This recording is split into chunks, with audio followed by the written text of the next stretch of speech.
Guys, welcome to Better Bachelor. This is Joker. So today we're going to talk a little bit about how the modern feminism is making it just about impossible to date, and that it's actually working against women's own best interests. So what do we mean by this? Well, feminists push very hard for their agenda, right? They want equality, they want power, they want to get rid of the patriarchy. And they also have a problem with toxic masculinity. They don't like men being men. So what happens? Well, you get a bunch of these young guys growing up, and you even get guys that are even a little bit older like myself, and you see all these problems that are happening in dating. You see, well, if you look at half of the men going their own way channels, you see all the problems that are happening, right? And guys are getting scared off out of relationships and everything else. But I think this works against women as much as it does men. And here's why I say that. I came across an interesting article here written by a woman, Amy Horton, okay, a former actress, etc. That's all you need to know. She's a former actress, right? But it looks like she's now in her 30s, and she's finding that she cannot date. There's no one to date. And we talk about this a lot, but she went on Tinder. And we always talk about how 80% of the women want the top 10 or 20% of men. But what's happening is, if she does meet those top 20%, what is her dating like? And I'm going to explain why I think this is why she's a victim of the feminist movement. And we'll get there. But let's talk about, I'm going to read her little article here, some snippets out of it. She says, I used to think that my problem was that I wasn't trying to date, but I've met a rude awakening. I opened up to the possibility of meeting a man by actually putting myself out there, and all I've gotten in return is a whole lot of rejection. Okay, so she hasn't dated for a long time. Again, it sounds like she's in her 30s. She may say that she is here at some point. But let's read about her dating experience online. She says, number one, I can't even get a date out of a guy. I thought, okay, I'll go on some dates and see if there's any chemistry. I'll be open to different kinds of men. I can't know what works unless I try. That might be a good way to approach dates if I got any. I seriously can't find a guy who will follow through long enough to even ask me out. It's legitimately depressing. So if you're searching for those guys that you think meet your criteria, maybe she's looking at guys out of her league. Maybe not. But I think we both know that the odds are she's looking at guys a little bit out of her league. And she's not getting the interest. The other thing she has to remember is that if 100% of the women on Tinder are looking at kind of the top guys on there, right? And we've in my other videos that I've got over that are on BitChute, I talk about that at length. But if these women are looking at the top 10 or 20% of guys, that means 20 guys have 100% of the women to choose from, right? So I don't know where on that scale she falls, but it's not good enough apparently to even get a date. Secondly, she says the dating scene is getting worse and worse. If I'd known a few years ago that things would deteriorate to this level, I would have found me a good man and locked him down. How many times do we say that in the 20s, when women have their youth and their health and they're in their prime age category to start a family, they should be working hard or looking out for a good guy. If you want to get your education, that's fine. But go out and start a family and get a guy. Don't go through this party time and doing the college thing and living it up until you're in your 30s. Because by then, guys that are in their 30s are dating in their 20s. Guys that are in their 40s that are looking to their 30s. A lot of us are burned out on the dating scene already, and we're not interested anymore, right? So she's looking back and saying, man, I should have locked one down when I was younger. I had no idea that Tinder would come about and swiftly create the demise of good old-fashioned romance. I hate this new dating world I live in. I want nothing more than to destroy all dating apps in the awful way they've ruined actual interactions.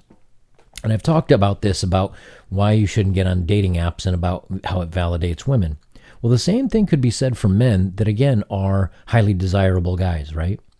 Is that they have their selection. And it's not to say that maybe men are doing the same thing that women are doing. Those top 10 or 20% of the guys that are getting all the action, they can swipe through. And if they don't feel like putting any energy into it, they don't, because they've got a line of women backed up behind them. So maybe some of the women are suffering the same thing that some men do. It sounds like she is. And it's one of the things that I talk about. I don't know if I've mentioned this in one of my videos. Sometimes I record videos and I don't publish them because I don't like how they turned out. But, when way back in the day, our dating pool was very small. And when I say back in the day, I'm talking like even 2005. Before smartphones came out and had the internet accessibility like they did, you had online dating. But even that wasn't nearly as popular as it's become. And when you were my age, when I was in my 20s and 30s, the way that I went out to meet somebody is young guy would get your driver's license. You might get a girlfriend from high school or from college or from the local area. Maybe someone that you went to the gym to, or that works at the local movie theater that you maybe met with some friends, whatever, right? But now, when you have an app that will show you every female or every male within, however many miles you set up, you can put in 20 miles. And in some big cities, in New York City, you can put half a mile and there's 10, 20,000 people within that range, right? So now there's almost a smorgasbord. There's a huge selection that you can choose from. And it sounds like she's finding out firsthand what it's like to fall into this very competitive market. Let's continue on. There's so many available options that guys don't try at all. It's like they're sitting there with a huge menu in front of them and so overwhelming that they can't decide what to eat. And if they try me out and I'm not immediately to their liking, they move on easily. There's no need for effort, and it's sickening. Of course they blow me off. They barely even think of me as a human being. I'm just another face on a screen. Welcome to what it's like being a dude, right? When I used to be on Tinder and some of the other dating sites, you could swipe and swipe and swipe and swipe and sometimes match. And then if you sometimes match, as a guy, you have to make the first message. I've sat there for weeks sometimes without ever hearing anything from a girl, just out of curiosity. And you send a message and you have to be creative and you have to be interesting and differentiate yourself from other men. But if that fails, well, you're just tossed aside. So she's, I think, finding out what it's like to be a guy. She's finding out what it's like to be a guy on some of these dating apps. Men constantly decide I'm too much work. Because I have needs and feelings and that I'm not some accommodating robot, I'm too much trouble to bother with. There are so many options online that they can easily find some girl who doesn't require anything of them. I avoid all the douchebags by refusing to let go of my standards, but I'm getting rejected by so many men that's starting to screw with my head. Again, how many times do we say, the 80-20 is us guys? Maybe we're being a little bitter about it, but so is she, right? I think in many times, especially on these dating apps, a guy that's a 5 is cool dating a girl that's a 5. Would he like a 10? Who wouldn't? But guys will date, when we use the 1 to 10 scale. A 5 will usually look at women that are 4s and 6s. 6s, you're trying to date up a little bit. 4s, you go, okay, she's, pretty close to where I am, and 5 is equal. Women, whether they're a 1 through a 10, always try to look at those 8 through 10 men's. And we've statistically looked at this. And I've again, in one of my Why Go MGTOW videos, I've got that information on there, that they all tend to look at the very best men. And since men, again, and I've mentioned this many times, but if a 8 or a 7 dude will hook up with a 5 or 6 girl because he goes, it's easy, it's a quick interaction with a nice girl, a little in and out, and it's easy. That girl then says, well, if I can get a 7 or an 8 like that guy, even if it's only for a fling every once in a while, I'm sure I can find that same quality guy to date. And realistically, they can't. So here she feels like, men decide that she's too much work. It's because maybe they're dating down a little bit. She's trying to reach up, and they don't want to put in the effort of too much because they go, well, I'm 2 points higher than her or whatever, and they just don't put in any effort. She says, I demand common courtesy. Therefore, I'm considered a pain in the ass. Women must have horribly low standards these days because guys are always shocked when I want them to give me respectful treatment. Yes, if you want the pleasure of my company, I expect you to plan a date. that's really old-fashioned thinking, to think that dudes gotta. Why do we have to send the first message? Why do so many women expect us to pay for the first meal or every meal? Why do women expect us to arrange a date? You know, the problem is that men used to do that, and what would happen is they would get a good girlfriend. But the problem is now that so many girls do the same thing of just short-term relationship, bouncing to another, that no guy wants to put in all this effort only to be used for a meal, only to be used for whatever, and then get kicked to the curb. Just dudes are not into that anymore, and so they're not putting that much effort into it.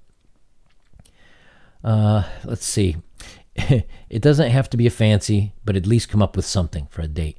The level of laziness among single men is appalling. No wonder none of them have girlfriends. Now she's starting to, then you see her anger, she's starting to sound bitter at them. Like, we're jerks. No wonder you don't have a girlfriend. Well, maybe they don't want a girlfriend that badly. Maybe they're just kind of like seeing what's out there. Many women do that for validation. Why aren't guys doing the same? Maybe they are. Maybe they're just bored, swipe and see if they can get a casual hookup. But there's no reason to get mad at them. I mean, it is what it is. Deal with it. We have to. Even when I think things are going well, I get ghosted. Sometimes guys actually lead me to believe they're truly interested. They say lots of pretty things and compliment me. They state their excitement to spend time with me. Funny enough, when it comes down to actually jumping in, they suddenly make excuses and disappear. What kind of world do I live in where guys are too afraid to actually meet in person? It's bizarre. I've got another article that I'm going to read after this, but I will tell you, maybe they're married. Maybe they have a girlfriend. Maybe they're a little bit shy and it's easy to do text game. I mean, we're all strangers on the internet, right? So some people can really spit some venom when they're on Twitter or they're on Reddit or some of these other websites. They'll talk some major crap. But if you were to meet the person that you're talking to, a lot of times there's some of these guys that would get their tail kicked, right? If they showed up talking smack to the wrong person. So it's easy to be brave over the internet, but when it actually comes down to meeting something, again, there's a lot of things that are behind why men are afraid, and I'm going to get to that in a minute. But, you know, she gets blown off. I get tossed aside so frequently that it's messing with my head. She had to delete all her dating apps. I'll shorten this up a little bit. I had to delete all the dating apps. I know that I'm a wonderful woman and a great girlfriend, but the callous disregard of men online made me question my own self-worth. I started thinking that maybe there's something really wrong with me that these guys find too intimidating and ambitious for them. In reality, I can't change the fact that they're so insecure. But there's no, you know, when things don't work out for you, isn't there also a little part of you that says, you know, maybe I'm coming across too strong? Or when a relationship goes bad, there should be some self-reflection. You know, maybe I was a little bit of a jerk. Maybe I expected too much out of them too quick. There's no self-reflection here. It's just always, it's everybody else's fault. I like who I am, but it seems most guys don't. Okay. I'm tired of men who say one thing and then either back out of it completely or act completely the opposite. One minute I'm the coolest, most genuine, interesting, grounded woman they've ever met. The next I'm too busy. Next I'm too much for them, and they feel that I deserve better than them. Just be honest and quit with the lame cop-outs. I like who I am, but this pattern makes me feel bad. Yeah. Now, we don't know if it was a hit it and quit it, where the guys were really into them and then they got some tail and they bounced. It sounds like it. I don't take rejection personally, but I have feelings. We all do. It makes me feel small and invisible to be passed over so frequently. Wow. Welcome to being a man. Welcome to being a man in the 2020s. We all get that. We get that a lot. We get that all the time. And I think she's just seeing how it feels to be a dude in that one. So yeah, it's kind of crazy, right? That guys have gotten it. They're now just as picky as some of the women are. I mean, let's face it. If I'm a guy that rates himself as a 7, which I don't get into any of that because I don't care about any of it. But let's say I consider myself a 7. If I could date a 6 or a 7 or an 8, yeah, sure, I'd go out on dates with him.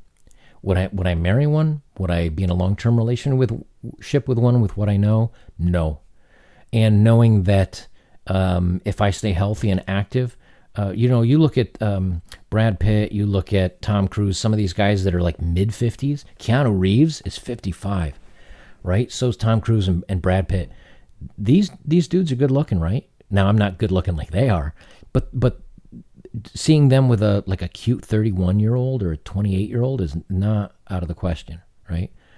So why would I want to hitch my post to somebody that, a lot of women, especially young women now, are having kids? And why would I want to hitch my post to somebody that if a woman has 2 kids and a dog and I come in and date them, I'm automatically in 5th place actually. She loves herself, she loves her 2 kids, she loves her dog, and then there's me. You think I want to come in at 5th place? No, that's what they talk about with baggage, right? And then lastly, this is an article that's written by a woman, by Kristen. And if you want to know why I'm reading articles written by women, it's because I like to see how they see us. I already know how men feel about men and men feel about women because I am one. But I like to read things that are from women and from the outside in. And this is interesting because what she talks about in the world of dating, men are scared. And she's actually advocating it's time for women to step up a little bit. And she says, during this Me Too period of change, guys kind of feel like this, or women feel like this. Ask me before kissing me, ask me before flirting with me, ask me if I want sex, approach me this way, interpret my cues and what my body language is saying. Only talk to me if I'm interesting. Only talk to me if I look interested. I don't know what that look looks like. Keep talking to me if I continue to seem interested, but stop talking to me if I don't. It's a bunch of guessing games, right? And she's saying this. She's saying, look, I know that this is the way we're coming across nowadays. I get it. And men are saying, yep, exactly right. So a little bit further on, she says, with everything that's coming through with feminism and teaching women that men are bad and women are strong and powerful, and that there's the patriarchy and all of this other, there's only 9% of women identify as feminists, but they're very loud about it and they're very heavy-handed in trying to talk about their message. And what this ends up doing is bleeding into everyday culture. I mean, it's like the woke, when I was talking about go woke and go broke on these movies, they're targeting something that's towards feminism, but that's only 9% of the population. Of course your message is going to die on the vine and your movie's not going to do well. So she says here that she has a male Facebook friend recently complained on a post that the movement has gone so overboard that his innocuous, flirtatious, throwaway comment directed at a woman was quickly blown out of proportion and perceived as harassment. And he said, what I said that your dress is the same color, red, as the High Court building in Calcutta. That was too much. You can't say anything anymore, he says. It was a very particular shade of red. I was thinking color, not dress, not the woman's body in the dress. He said, but hey, I get it now. You used to be able to say, hey, you look great. Not anymore. Pathetic. Picture yourself, you're out on a date, right? And this is actually, she writes this little script in here, but what it might be like. But imagine you're on a date with a girl and you say, and this is so unromantic, but this is kind of the expectation that it seems some women want now. Oh, is it okay if I kiss you? Is it okay if I hold your hand? Would you like to go back to my place? Is it okay? Would you like to fool around? Is it okay? May I? It's so passive. It's so weak. It's so, and I'm not doing that. Can I touch your hand? Can I pet you like a dog? No, so men are just going, no way, man, I'm not going through all that stuff. And here's the worst part of it, right? Is that if you say, hey, do you want to fool around? And she says yes, but she really means no, but she's scared to say no because she's afraid you might hurt her or do something bad to her. And she says yes, and then you go through with it. Well, the day after, the regret, and she can go into the college, she can go into work, she can go into police, and she can say, the way he made me feel, I felt I was going to be harmed if I said no. So I said yes, but he should, I think he knew that's enough, man. You're done. So if you get a yes all the way through up until she leaves the door that night or in the morning or whatever, and the next day or the day after that, or in Brett Kavanaugh's case, right, 40 years later, they have regret, you're guilty. And now who wants to deal with that? So you're damn right men are afraid. yes, there are women going out and there are dudes going out and they're doing the hookup and people are still dating. And when I say everyone, it's not everyone. Maybe this is only 10% or 20% or 30% of the population. But if you take 30% of the population and take them out of the dating pool, and then you take another 30% out of the dating pool because they're married, and then you take 10 or 20% that are completely nutbags or they're deranged and they're not somebody you'd want to go out with, there's no one left out there. So, in many ways we talk about why is it good to be a bachelor? It's because you don't have to worry about any of this. I do not stress one bit about what the dating scene is like and what culture is like and about the Me Too stuff, and I don't have to worry about any of it. I don't. Because I don't interact with anybody in a private fashion or in a non-public area where I have to worry about any of this stuff. This is what happens when you're a woman and you listen to the feminist and you push this agenda. Everybody gets hurt. The women are feeling it too. Both guys and women. The dating's not going so well, and no one's happy about it. And until society changes and until this victim mentality goes away and until we fix the narcissistic, damaged men and women out there from single parent families and just being raised by mothers, what did I say, 80, 70% of the time and when the parents are divorced, this is not going to go away. We're in this for a long haul, guys. This is what the future's like. Welcome to society. Guys, don't forget I've got At the Unknown Adventure with Instagram, so go there. It's I should have a little card here with it on there. It's also down in the details down below. You can go check that out and see all my travel stories from 36 countries. I got about 2,000 photos out there. So go to at the _unknown_adventure to see what that's like. Feel free to ask me questions about my photos or whatever. It's not part of the Manosphere Bachelor stuff. It's just me and my travels. So feel free to ask me any questions on that stuff, and I'll have another video up for you guys soon. So this is Joker. This is Better Bachelor. I'll talk to you guys soon.